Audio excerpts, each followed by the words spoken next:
இப்போது நீங்கள் பார்ப்பது சாதாரண ரயில் என்ஜின் அல்ல.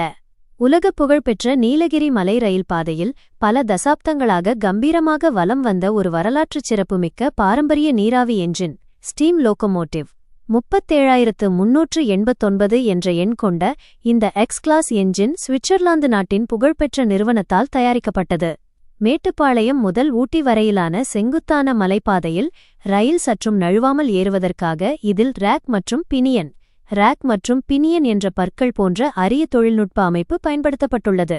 சுமார் 50.3 டன் எடையும் 12,000 கிலோவிற்கும் அதிகமான இழுவை விசையும் கொண்ட இந்த நிலக்கரி என்ஜின் பொறியியல் அதிசயங்களில் ஒன்றாகும். இதன் பழமையையும் சிறப்பையும் போற்றும் வகையில் கடந்த 2005ஆம் ஆண்டு யுனெஸ்கோ அமைப்பு நீலகிரி மலை ரயிலுக்கு உலக பாரம்பரிய சின்னம் என்ற உயரிய அந்தஸ்தை வழங்கி கௌரவித்தது.